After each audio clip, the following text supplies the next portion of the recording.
So you start another new year. Where's the motivation now when you're so far ahead of the rest? Well, the motivation is in focusing each game. It's a nice lead at the moment, but I've seen that disappear before. And we just have to take each game as it comes. I know it's a silly old cliche, but it's the only way we can do it. And what's the latest on Jaap Stam and Andy Cole? Are they fit to go back into the team now? Well, I've brought them along, Kirsty, simply because I think it's time. You know, they've been out for a long time, and I want them back in the frame. I want to see their faces about the place again. And really, that's more what it's about. And obviously, probably they'll both have a place on the bench tomorrow. And hopefully, depending on how the game is going, we'll maybe get a bit of the game. You're back in the FA Cup now, and in some style it was billed as the tie of the round. It turned out to be every bit of that. Does it feel good to be back? Yes, we're all delighted. We won't have a real goal. We're all disappointed last year. But no matter whatever happens in the FA Cup, you know you're always going to get an exciting time when we're around. And the game last Sunday was fantastic, actually. Yeah, great game last weekend. How did it feel to be back in the FA Cup?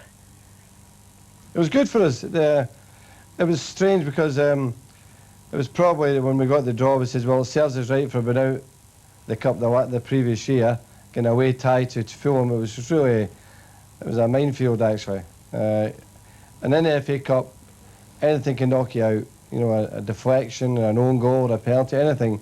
So it's that sort of a sudden death feel about it.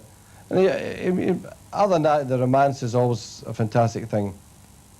Teddy Sheringham came back in that game and won you the game when he looked set for a stalemate. How important has he become to you? He's an incredible season, really. I think the best thing he did was sign another contract, because I think there was a bit of doubt in his mind when I had gone for Van Nistelrooy last year. But as I explained to him at the time, that Van Nistelrooy was something for the future. He was the present, and he was an important player to us. And I think he responded to that and started the season well and has never looked back. Well, today, Sven-Göran Eriksson, the new England coach, has sort of been laying out his plans to the press. He was very complimentary, of course, to David Beckham.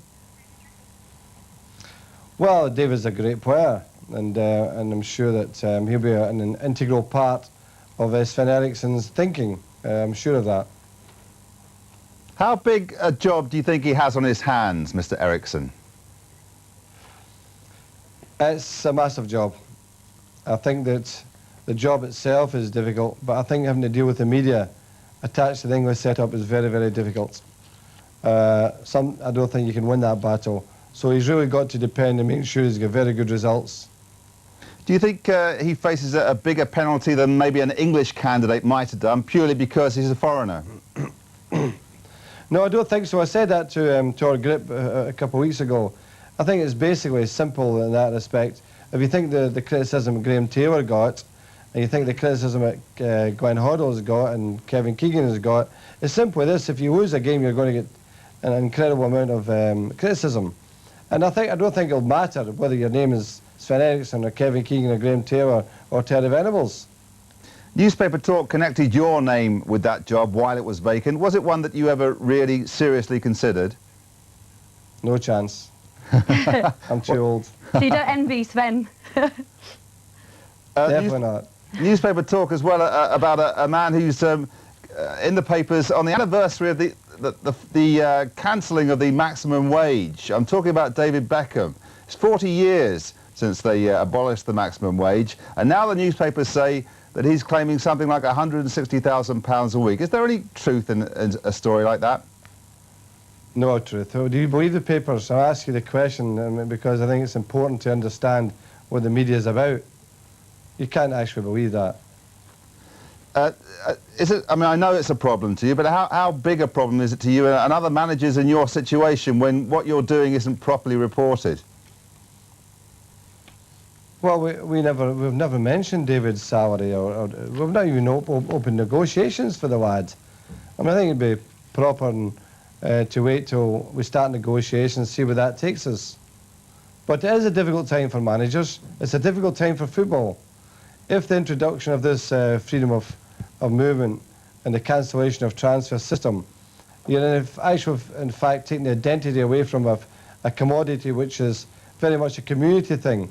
Football is a part to play in people's identity with the local community. Grandfathers, fathers have taken their sons, and it's always been a family thing. You take that away, it's going to be a terrible blow for football. So Alex, thank you very much for your time this evening. Thank you. Thank you very much.